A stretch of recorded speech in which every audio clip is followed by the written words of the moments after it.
In the name of we are in a pandemic and a quarantine is going on, what are you doing? Is it even legal for somebody to even do that? I think that needs to be checked in. And apparently she's only trying to stop.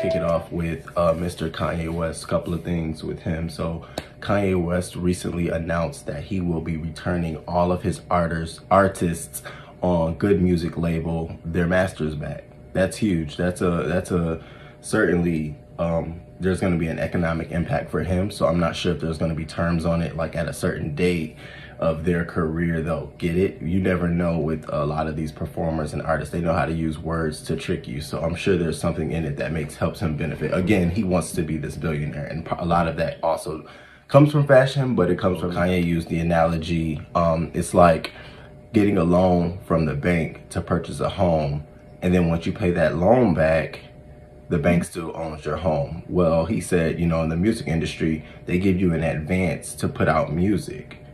And then once you pay the label back, they still own the masters to your music. So you essentially have not won anything.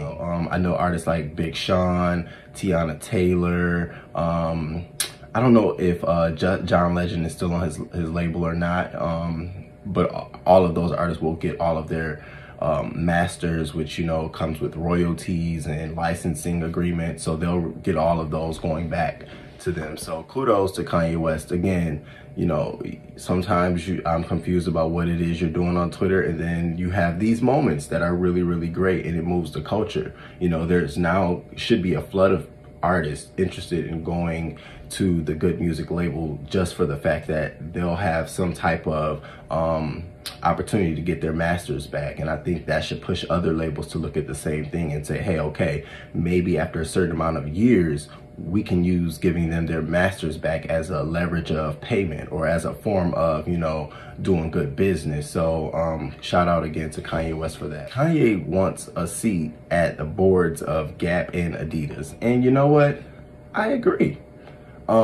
We saw what he's done with Nike, you know, the whole culture of standing in the lines for the stores for the Jordans was a Nike thing. But when Yeezy dropped, that was also another Nike thing. And so he transcended and transformed that whole culture evolution, that whole I want to say basketball sneaker type revolution over into the Adidas brand. And you can see how it's transformed. Even in the formats of their own shoes, you can see how Yeezy's imprint has influenced them. So why not put this man on your board? Why not give him certainly a certain amount of shares in your organization? I think it's fair. I think they all do it. You know, certainly a lot of these companies, you know, co-founders and founders and presidents, and, you know, they all have a certain amount of stock and share and vote and voice in these companies behind the scenes. So get your money, Kanye, and especially with Gap. Now, we haven't seen well, there's been some pictures out of what you're going to be doing for Gap, but we haven't saw anything in the stores yet. But I anticipate that they will also too see a huge increase in actual sales due to the collaboration of Yeezy and Gap. So why not put him at the board? And again, leverage that as an opportunity to say, hey, we'll put you on the board, and we'll use that as maybe 25% or 30% of your total package as a partnership with us. You have to look at it as a benefit for both of us, you know, and I certainly hope that race doesn't have anything to do with it, because all races purchase, you know, things from these organizations and from Yeezy. So again, I really think that this is a great idea. And again, it's one of these things that will help other people coming up behind you. Certainly Rihanna's next, you know. I hope that it allows her to, as she continues to grow in the fashion world and partner with other brands, she puts her stuff up on the table and say, hey, I want to be on the board. So shout out to Kanye West. Okay, so something I'm like really excited about. Miss Rihanna, she is releasing Fenty for Men October 2nd. And she will be dropping a line of boxers, briefs, some trunks, PJs, ranging from $13 all the way up to $70. And she's also going to have the briefs, the boxer briefs with the wide band around them. I think this is great. I think, you know, bringing Fenty into men, and nowadays, you know, men are, you know, we're very much so in tune with what we're wearing, and, you know, even down to the underwear. So I think this is also a great niche market. I don't see a lot of other women brands tapping into the more intimate aspects of male clothing wear, and I think this is great for Rihanna. So she tapped Christopher Combs, I think it was, yeah, Christopher Combs, P. Diddy, Sean Puffy Combs, whatever you call him, his son, because he was in her 2019 fashion show and she liked his style, and, you know, they linked up and he gave her some ideas. I think he was talking about, I was reading in a magazine, he was talking about bringing the colors of blue and red into her style, because she does a lot of muted colors, you know, similar to the whole Kanye, what they're doing. They're trying to push this whole, I'm into it some days, I'm really not really into them. I like, you know, colors that pop. So I think it's great. I'm definitely gonna place the order. Hopefully it doesn't sell out. I'm not one of those people who need to be up at midnight to order something. I love how Adidas do it. You can register, and when it goes, you either get selected or you don't. So I hope she does that. But this is gonna be awesome. I'm excited. So she'll be on October 2nd. She will be hosting a concert on Amazon Prime featuring Paris Hilton, Erica Girardi, and Big Sean, and Bella Hadid, and Christopher Combs as models. And then she'll also have performances by Travis Scott, Rosalia, and Bad Bunny. Now we're all wondering, Riri, will you be performing? That will be the highlight of the fall. That will kick it off.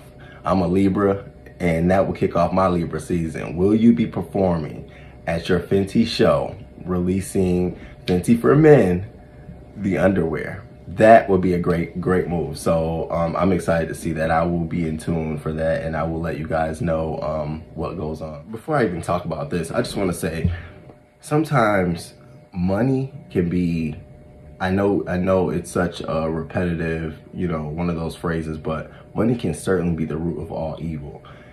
And when money makes you make decisions that you would normally not make, or would be embarrassed to make, or would be ashamed if someone made that kind of decision to you, or on you, or for you, or on your behalf, that's when you know you're doing something wrong. So Michael Jackson's cousin is deciding, and this has been reported by TMZ, she's decided to auction off his last IV drip that I guess had some stains or some leftover residue from the propofol that was being pumped into his system.